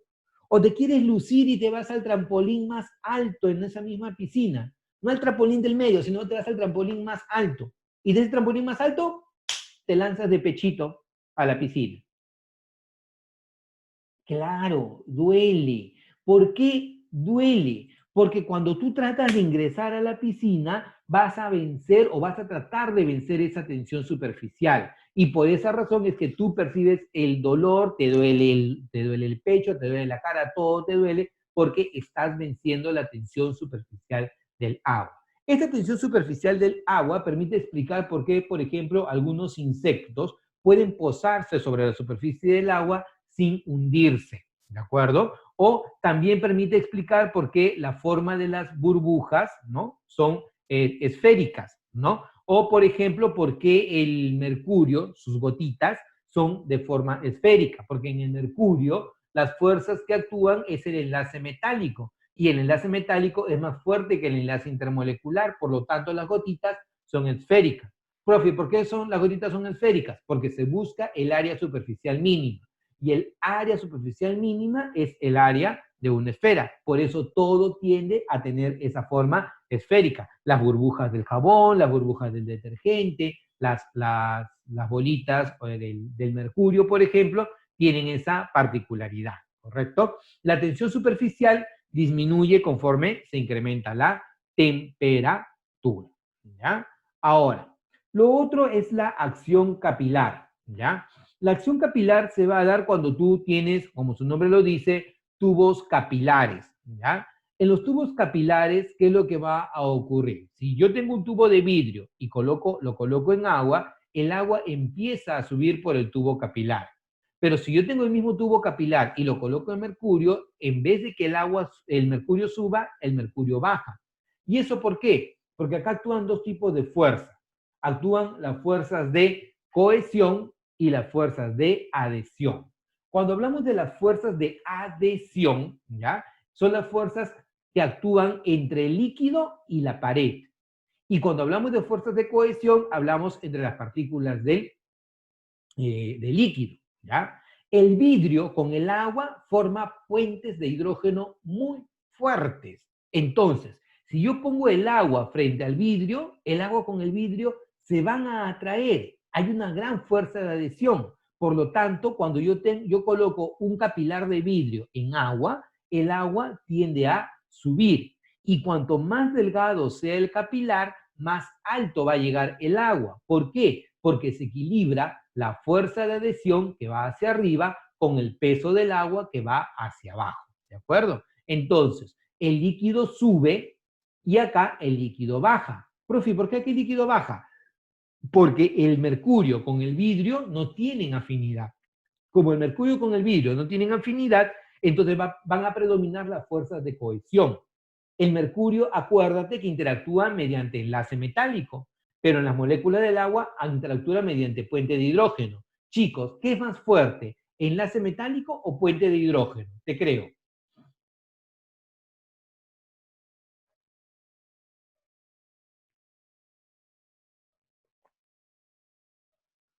Claro, el enlace metálico. El enlace metálico siempre es más intenso que el puente de hidrógeno, ¿correcto? Porque el enlace metálico es interatómico y el puente de hidrógeno es intermolecular. Entonces, como el enlace metálico es más fuerte, predomina la cohesión sobre la adhesión y entonces el líquido baja. Cuando tú ves este menisco, así se llama, este menisco en forma de U, el menisco es cóncavo. Cuando tú ves en la forma de U inversa, es convexo, ¿de acuerdo? Acá predomina la adhesión sobre la cohesión y acá predomina la cohesión sobre la adhesión. Esa es la acción capilar, ¿ya? Y la última propiedad que vamos a analizar viene a ser la viscosidad. La viscosidad, por definición, es la resistencia que ofrece un líquido a fluir. Y la viscosidad va a depender de tres factores. Uno, la naturaleza del líquido, la forma y el tamaño de las moléculas y la temperatura, ¿ya? Por ejemplo, cuando hablamos de la naturaleza del líquido, no todos los líquidos tienen, por ejemplo, el mismo peso, ¿no? Por ejemplo, si nosotros hablamos de la gasolina frente a un aceite lubricante, obviamente el aceite lubricante va a tener más viscosidad que la gasolina. ¿Por qué? Porque el aceite lubricante es más pesado, las fuerzas intermoleculares son más intensas. En cambio, la gasolina es más ligero, las fuerzas intramoleculares son más débiles. Va a depender del tamaño y de la forma de las moléculas, ¿correcto? Las moléculas, si son muy largas, típicamente van a ser muy viscosas. Si las moléculas son moléculas como tipo redonditos, ¿ya? Entonces esas moléculas van a tener muy poca viscosidad. Si yo, por ejemplo, hablo de moléculas que tienen muchas ramificaciones, típicamente esas moléculas van a ser muy viscosas. ¿Por qué? Porque en su intento por fluir se van a enredar unas con respecto de otras. Y también va a depender de la temperatura. A mayor temperatura, menor viscosidad en los líquidos. A mayor temperatura, menor viscosidad en los líquidos. Por ejemplo, si yo echo aceite a mi sartén, ¿ya? Cuando yo echo aceite a la sartén y trato de moverlo, el aceite como que no se mueve mucho. Pero si tú calientas la sartén, ¿ya? El aceite al absorber esa temperatura, al absorber ese calor, entonces empieza a moverse más fluidamente. Y si lo quieres ver de otro modo, ¿no? Coge un poco de mantequilla y échalo en la sartén.